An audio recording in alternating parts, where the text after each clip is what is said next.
We're taking your calls here today at Crosstalk with Usama Dakdok, who leads the Straight Way of Grace ministry, thestraightway.org, thestraightway.org. And Usama, you are available to go out and speak in churches and to groups across the nation. Is that correct? Absolutely. We always look forward to go and meet with people. It doesn't matter the size of the group. If they are 50 or 1,000 or 10,000, make no difference. We're just here to serve the Lord, and we're willing to travel anywhere in the United States of America and in Canada as well. So any church will call us, contact us. If the day is available, we will be there. And they can reach you through your website, thestraightway.org. Absolutely. Okay, very good. And let's go back to the phone lines. We have Chris calling from Minnesota. Chris, you're on the air. Hi, my question is, are there different ways of interpreting the Quran, hermeneutical arguments that exist in the Muslim community just as there are in the Christian community, difference of interpretation, using proof text instead of looking at context? Sure. Very simple question, and the answer is the Quran is not open for interpretation. Those Muslim American, the moderate one, which is a big liar, they refuse to even read the Quran, not just to go to interpretation. The Quran is already interpreted. It's interpreted by scholars, Muslim scholars, and that's how Islam has been practiced since the existing of Islam until today. These are Ibn Kathir, Tabari, Qurtubi, Jalalain. It's not open for me and you to interpret it. And believe it or not, I love it when Muslims try to go to the Quran and find some verse and they try to interpret it without knowing the doctrine of abrogation. So many verses in the Quran, the soft, early Mecca verses, has been abrogated, deleted, erased, cancelled, whatever word you want to use for abrogation.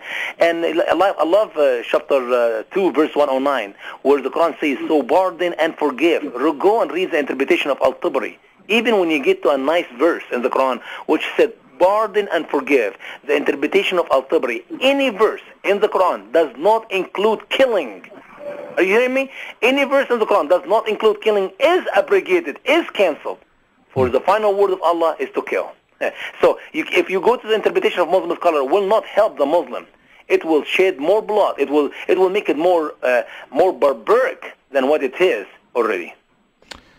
Okay, thank you. Appreciate your call. Next to New Berlin, Wisconsin. Dave, you're on the air. Yes, I want to thank both of you for what you're doing for enlightening us people. And I also want to suggest perhaps sending a translation of the Quran to Sean Hannity. Maybe he'll read it. And believe it or not, he already have it, brother. We send it to him, but sadly, political correctness sometimes scare people, and we have to wait to see what the Lord's going to do. Thank you, sir. Did you have a question? No, I just wanted to commend you. Okay, thank you so much. Thank you so much. God bless you, brother. Appreciate your call here today, as we were talking with Usama Dakdok here on the Crosstalk program. And Usama, it's an important issue. Is there any significance to Muslims praying 5 times a day? Well, it's a long hadith. I wish I have the time to share it with you. It's a big lie where Muhammad has been ascended to the 7th heaven. By the way, Muslim who does not believe in the hadith, they need some help. Why? Because they cannot pray 5 times a day. According to the Quran, you only pray 3 times a day. But the hadith said 5. And those who reject the hadith, they cannot live Islam without the hadith. So anyway, Muhammad was ascended to the 7th heaven. The Bible says there's only 3, so I don't know where he gets the other 4 from. He was riding in his supersonic mule. And he met with Allah in the 7th heaven, and Allah asked him to pray 50 times a day, and negotiation take place between the 3rd heaven and the 7th heaven as Muhammad danced between these 2 heavens, and Moses tell him in the 3rd heaven, oh no, 50 is too much. He went back to Allah, and Allah cut it to 45, and went back to Moses, says that's too much. So negotiation take place 18 trip, and then Allah cut it the last number to 5, and that's why Muslim people pray 5 times a day. It is a long hadith, it's a long lies, Lord have mercy. And if this hadith is not true, Muslims have no right to have this mosque in Jerusalem, which is another victory mosque, Masjid al-Aqsa and man. I wish I had the time to talk about it. Oshkosh, Stephen, you're on the air. Hey, sir. My name is Steve Kimball from Oshkosh, Wisconsin. I just calling to state that there's a funeral parlor in town that's being taken over by the Muslims, I believe. I'm saying it right. Yeah, as a matter of fact, your planning commission just this week approved it, and it's now going before the full Oshkosh City Council. Correct. And I just wanted to state that it's right across the street from Oshkosh West High School, and it's also right next to a Lutheran church.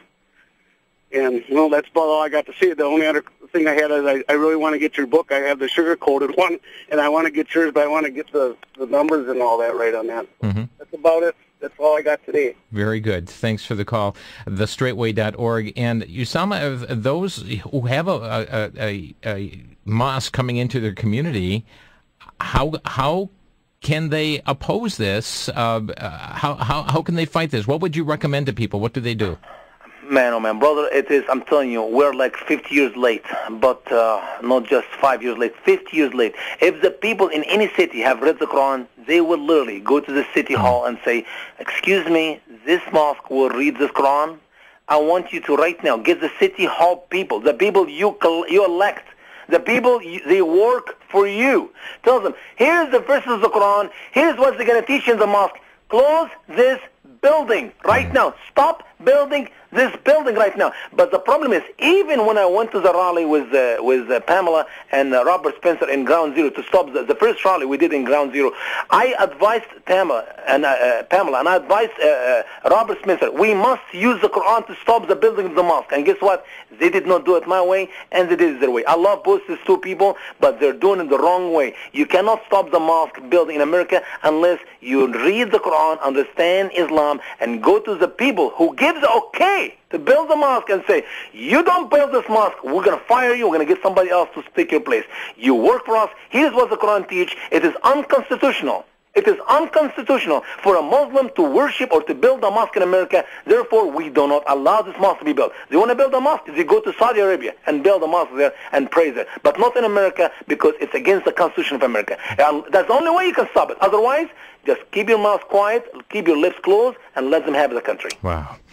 Well, I wish we had more time. The lines are packed here with individuals. We're down to just 30 seconds left in the program. Usama Dakdok has been our program, our guest today on Crosstalk, the Straight Way of Grace Ministry. Check out the site, thestraightway.org, thestraightway.org. You'll find where you can obtain a copy of that English translation along with its contradictions within the Quran itself.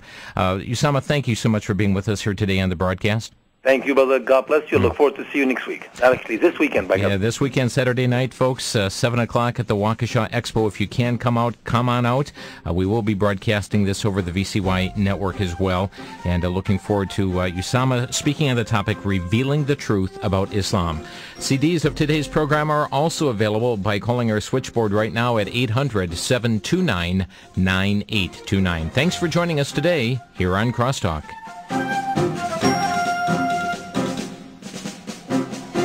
You've been listening to Crosstalk via satellite and the internet from VCY America. Views expressed may or may not be those of this station. For a cassette or CD of today's program, send a donation of $6 or more to VCY Tape Ministry, 3434 West Kilbourne Avenue, Milwaukee, Wisconsin, 53208. Or download by RSS or podcast from crosstalkamerica.com. And join us again for Crosstalk.